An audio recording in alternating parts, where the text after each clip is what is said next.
It's Wednesday, January 28th, 2015. Welcome to the Alien Invasion number 131, a presentation of Galactic Netcasts.com.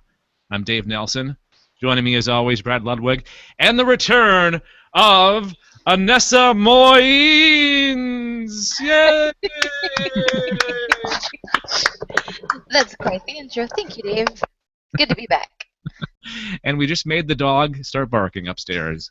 Awesome. Aw, oh, he's excited too. Yeah, I know. Well, welcome back, Anessa. Short, quick synopsis of what you were doing, where you were at. Adventure time. Hit it. I did all the things. I flew down to Texas to visit my parents because my dad hasn't been doing too well health-wise.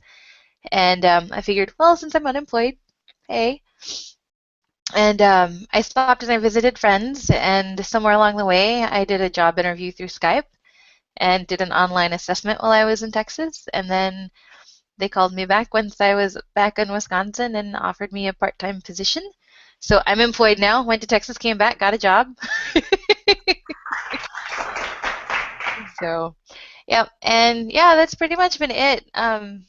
The first chunk especially, like I was like super busy, just like running around all over the place and visiting people and hanging out and trying to do this interview through Skype and then online assessment and then pack and then fly for the next leg of my trip. And it was crazy. I was pretty tired. I slept pretty much all day on Monday. I woke up for like an hour or two and then went right back to bed for like another couple hours, and then that was pretty much my day, was in and out of bed. And you were able to squeeze in a UFO convention, which is your pick. Yes, I did do a UFO convention.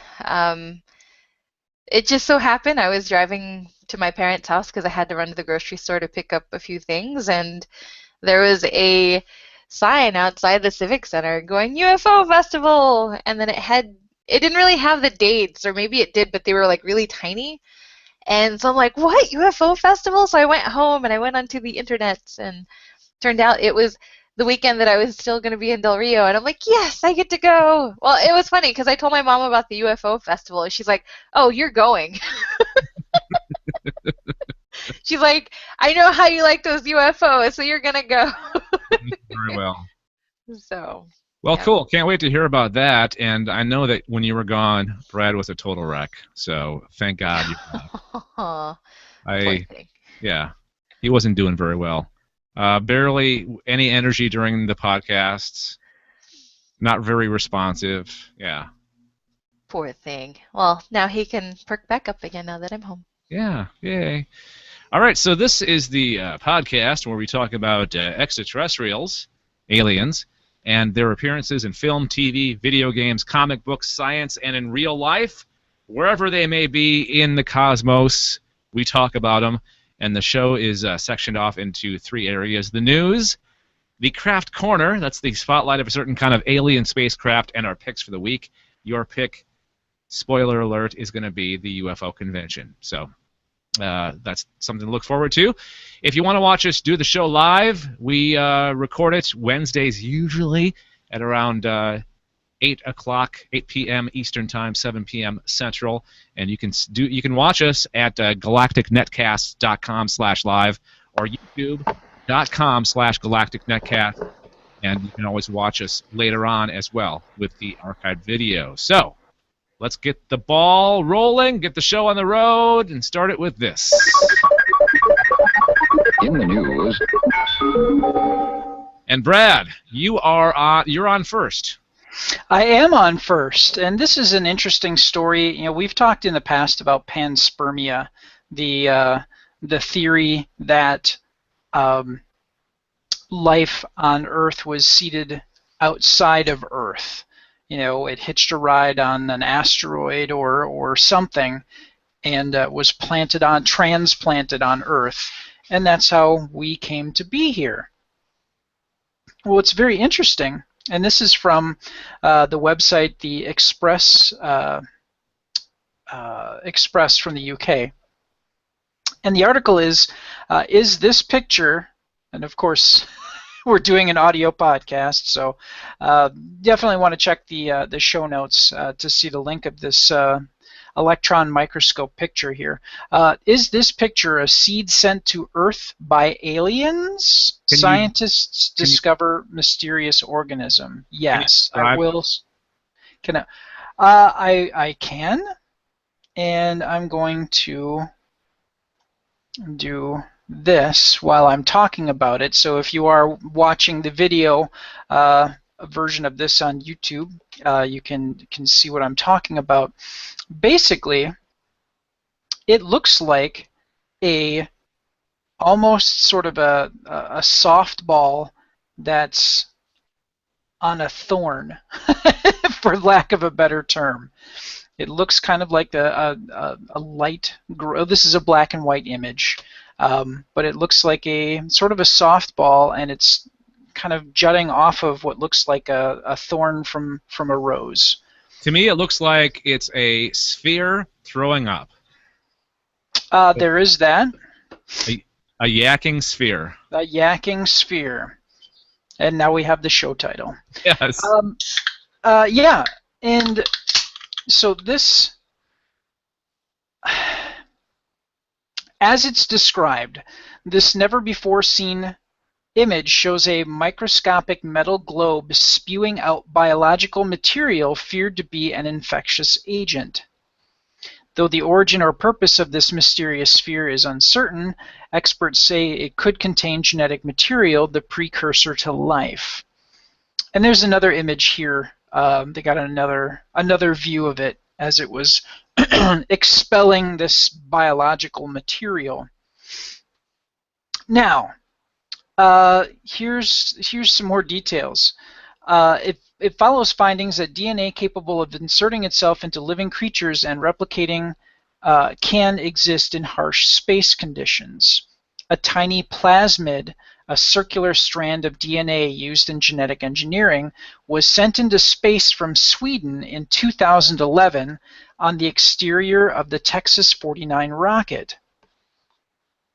After enduring 1,000 centigrade heat, 1,000 degrees centigrade heat, it was found to still be intact and with its biological properties when it returned to Earth.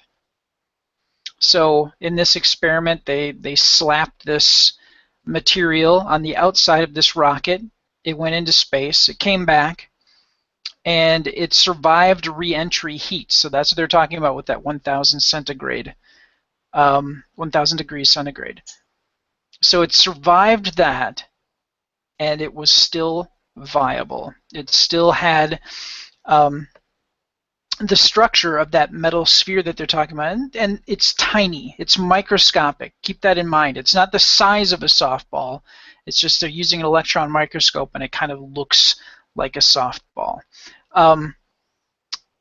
The structure is made from metals titanium and vanadium, with a gooey biological liquid oozing from its center. He said there are several theories as to where it came from. Oh, I'm sorry, this wasn't manufactured by them. I apologize. Yeah, it's a discovery. Yeah, yeah. Sorry, I derped on that. So this metal casing was around this biological material, and it survived re-entry. It is a ball about the width of the size of a human hair, which has filamentous life on the outside and a gooey biological material oozing from its center. We were stunned when X-ray analysis showed that the sphere is made up mainly of titanium with traces of vanadium. Vanadium. I'm having a hard time stumbling over words today. That's very unusual for me. That sounds like a made-up word. It almost does. It's right there with unobtainium. That's like a metal from like a comic book. Yeah, it's from like Anessa said. It's from Avatar. It's unobtainium. This seeming piece of science fiction, called direct panspermia, would probably not be taken seriously by any scientist were it not for the fact that it was very seriously suggested by Nobel Prize winner of DNA fame, Sir Francis Crick. Unless, of course, we can find details of the civilization that is supposed to have sent it in this respect, it is probably an unprovable theory. So they're saying that, and I think it's a little tongue-in-cheek, that, you know, this is a manufactured thing that they discovered, and you know, we're finding more and more with research that nature is incredibly strange, and we don't have a full grasp of it nearly as much as we think we do. And we are discovering strange and interesting things all the time. But you know, anything's possible. Maybe millions of years ago, this supposed or this hypothetical civilization decided to go seed some worlds, and they did it by just it's like fertilizer. They're like those little balls are like fertilizer. They just kind of seeded all these planets, and they were like, you know, if they grow, fine. If they don't, it's no big loss. Yeah, it's whatever. Either way. Yeah. It's interesting stuff, though. Either it takes or it doesn't. It's interesting to think about. It really is. You know, like I'm sitting here, you know, and Brad was talking about its description and how it has like a gooey center, and it made me think of the I can't think of the name of the gum, but it was like a gum that had like a gooey center. Gushers. Yes. No, those are the. No, Gushers. Was it Gushers? Because I thought Gushers was like the fruit candy with the gooey center. Oh, wait. This all sounds very dirty. Oh, you're right. There is fruit Gushers.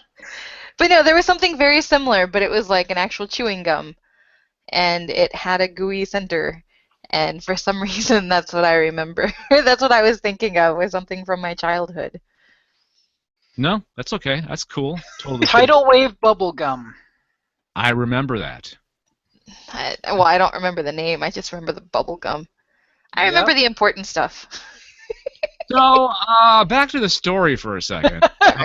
So there's no way of knowing that this is man-made or not man-made, made by an intelligent extraterrestrial race of beings, right?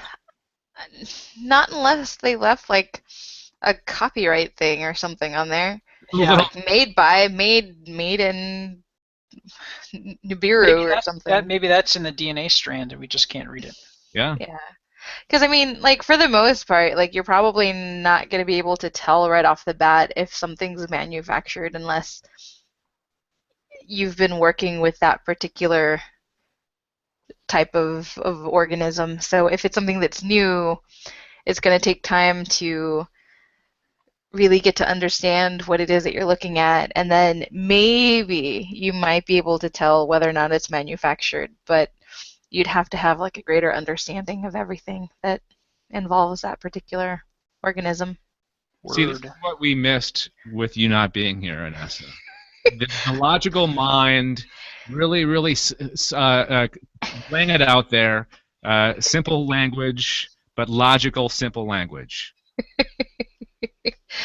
Yay! The last few episodes were just crap. Aw, I'm sure they were not crap. I'm going to have to go back and listen to them now that I have internet again. So. All right, so good stuff. Any final thoughts on this story before we move on? Nope. No? I don't have any. We got it. I wonder what that gooey center tastes like. Of the cell or the gum? Yeah, of the cell. Well, it's probably too minuscule to really notice. That's true. Yeah. But that would be interesting, though. Like, if they could somehow analyze it and be like, if you could produce this in mass quantities, it would taste like Brussels sprouts or something. Yeah.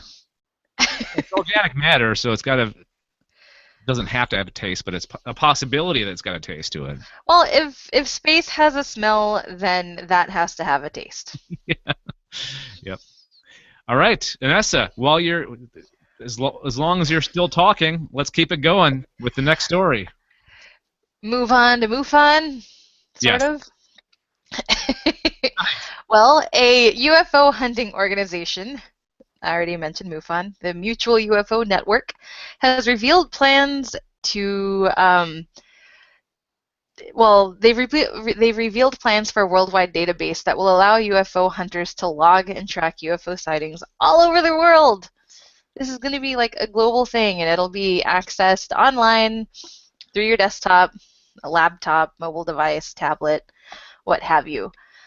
The easy-to-use database will allow people who captured sightings on their phones to quickly upload the footage and give information on what they saw, allowing a wider community to then see it in relation to any similar sightings in that area. With over 500 to 1,000 sightings being sent to MUFON for analysis every month, the hope is that the new database will drastically improve these figures while removing the need for MUFON to check every single one. Of course, it does raise the question, with video editing technology so freely available and hoaxes proving harder to spot than ever, will this not invite a new wave of pranksters? Which they do raise a really good point, but I've seen something similar to this being done with, I think it was NASA a few years ago, and I think it was NASA. Anyway, it was during a meteor shower, and there was an app where you could go, or a website, where you could go and basically input what time you saw a meteor, where you saw it, which direction you were facing, if it had a long tail, a short tail, what direction it was heading, what constellation, if you were that familiar with the night sky. And it was a way of them to kind of keep track of, I guess, where in the debris cloud we were going through for that particular meteor shower. And just, kind of give them an idea of what the distribution was. If it was more towards the northern part of the United States, southern part of the United States, other parts of the globe. And I thought that was really cool. And that's what that made me think of when I read this particular article, was that something similar has been done before. And I mean, people could just sit there and actually, download the app and be like, yeah, I totally saw like 500 meteors tonight, and they were all coming out of this one spot. And I'm sure they'd be able to figure out that it's not real in their data, like, that's weird. But yeah, at the same time, you'll have to actually have people that are interested in this sort of stuff in the first place to actually download the app or go to the website and input this information. And that's how I see it with the meteorite stuff as well.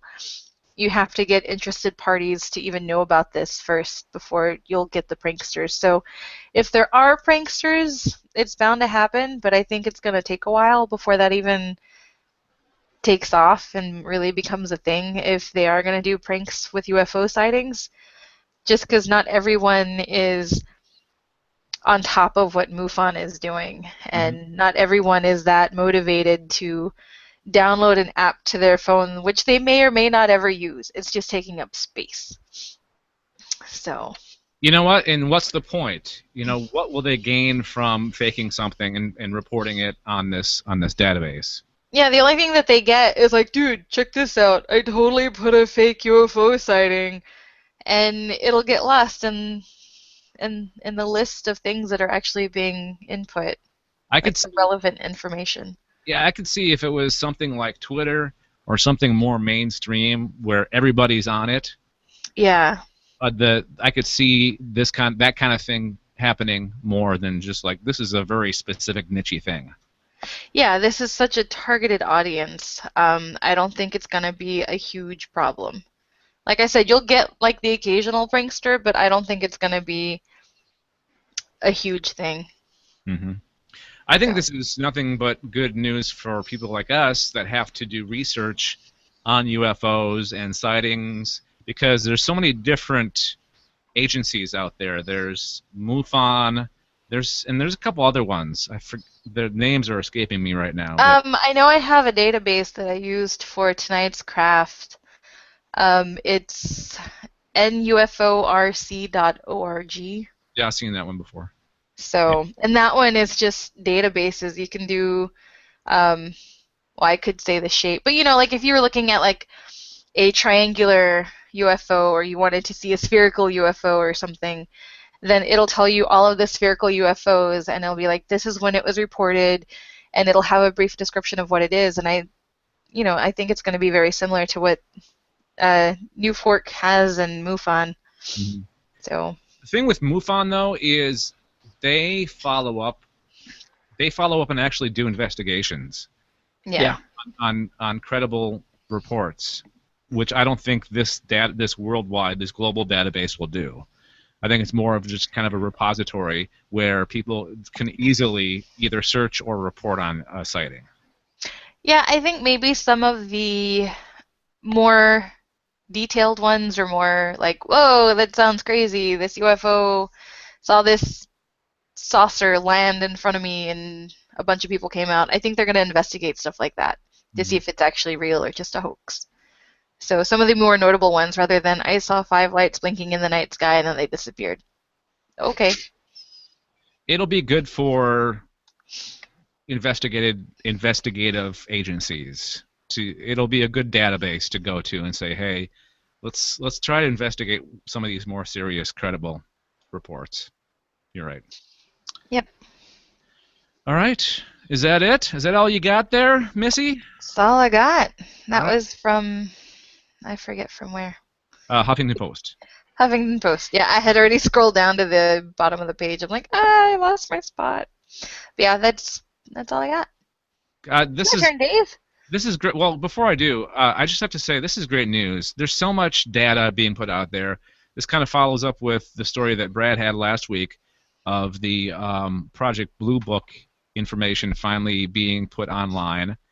So there's going to be a lot of data that people will be able to comb through here very, very shortly. So that's good news for everybody. Well, that's not blacked out with a Sharpie. Yeah.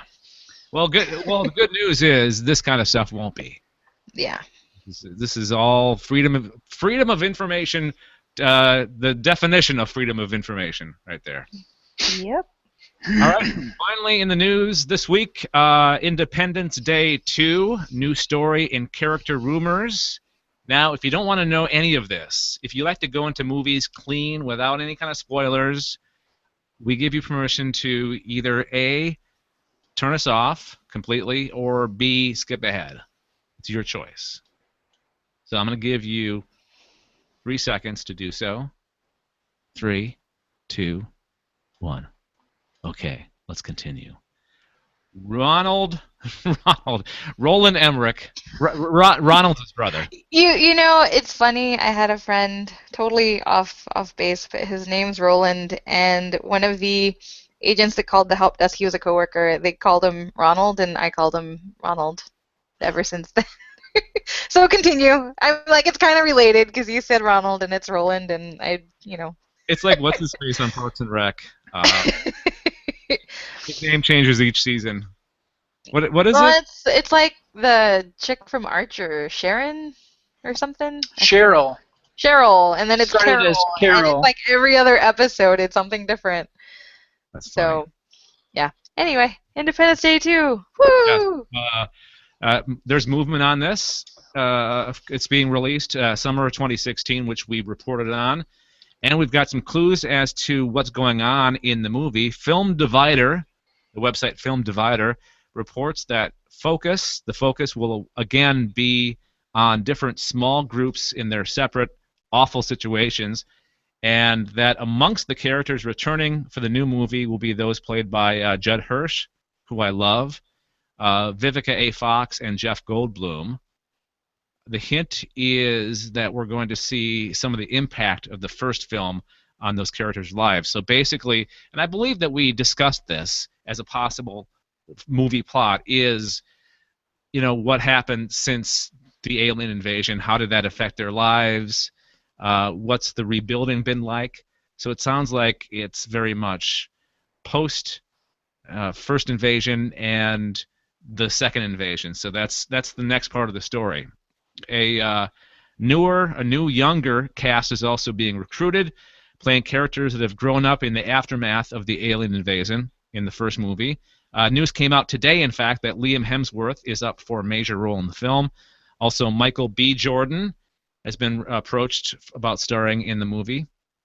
The Human Torch, right? He plays the new Fantastic Four. Correct. Patricia Whitmore, the president's daughter, is grown up in this one, and she and her boyfriend sound like they're going to be sizable characters. The boyfriend is a hotshot pilot, and the pair will be around 20 years old. Makes sense.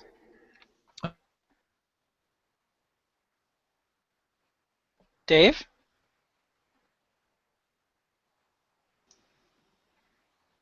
Yeah, he's frozen for me. Dave?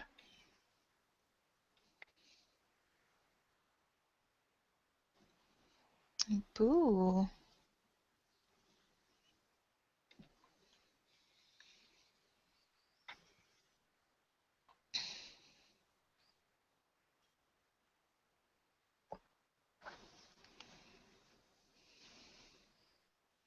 Huh.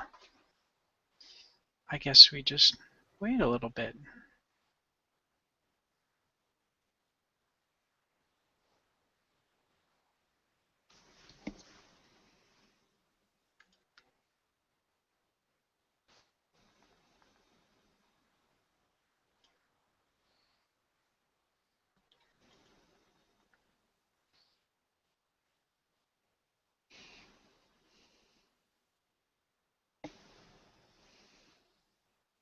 Oh, Dave said, sorry, my computer just quit. So, yeah, now people can watch me sit here and crochet, since we're still live. Yeah, I guess so. Because I don't know if the hangout is going to end. Yeah. Dave did a typo. Did you see it? No. Oh, because he said, sorry, my computer just quit. Well, it says quite, but I knew what he meant. And said, be back in a sec. Oh, those typos. Oh, that darn Dave.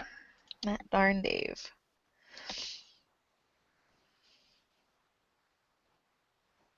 Yeah, I was gonna try using a smaller hook for this, and after I crocheted a chain, I'm like, I can't find anything.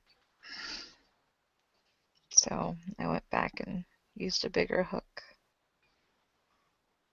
I think this works.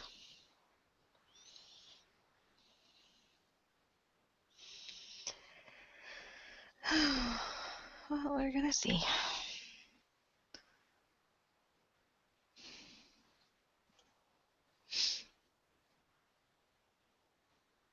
Poor Dave.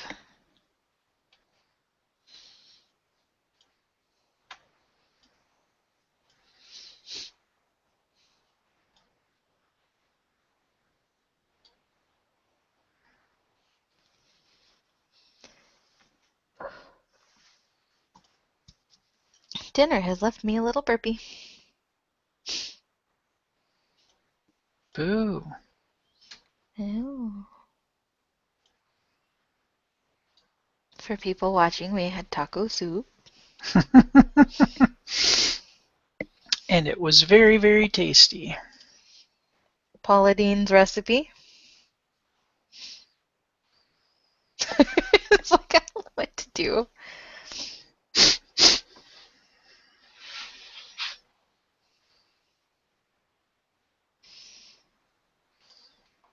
Yeah, I don't want to continue doing the show when we still need to record the audio. Yeah. And then There's Dave. I lost the audio. like everything? Everything. Aw. But the good news is you've at least got it on the YouTube. Yeah, it sounds like crap, though. So, But it's better than starting over. true. I don't know Because what. we're not going to really have time to start Yeah. over. No, I agree. So, So yeah, that's fine. I mean, you can just make a little note like, hey, technical difficulties, thus the weirdness in audio. yeah. Hey, I'm not. I can't control the audio levels because I'm not the. I'm now no longer in charge of this hangout. Hmm. Are we still live, by the way? It says we're live. Okay. Yep. All right. Can I've been somebody telling people about taco soup, so. can can either of you try clicking on that control thing? Control Uh, app. yeah, I tried. It said you're in a moderated call. Suck it. Yeah, it says you are in a moderated video call. This call is running an app that gives the moderator the ability to control your audio video. Blah, blah, blah, blah, blah. All right. Okay. Well. All right. So let's start where I was talking. I was Unless you talking. just want to start like a new hangout No. or whatever. No. It's okay. It's okay. Okay, doke. Hang on. All right. So where was I? Well, you mentioned hotshot boyfriend, and then you were gone. Tell you what. I'm gonna start the story all over again. How's that Okay, sound? doke. All right. So Independence Day 2, new story and character rumors. So if you don't want to hear any kind of spoiler, you have our permission to turn us off for now or skip ahead. I'll give you a 3-second warning. 3, 2, 1. Okay. So Roland Emmerich's Independence Day 2 is set for a summer 2016 release, I believe July, around the 4th. And there's more details now. There's finally details about the story. Film Divider, the website, reports that the focus will once again be on different small groups in their separate awful situations, and that amongst the characters returning for the new movie will be those played by Judd Hirsch, Vivica A. Fox, and Jeff Goldblum, all returning from the first one. The hint is that we're going to see some of the impact of the first film on those characters' lives. And I believe we had mentioned this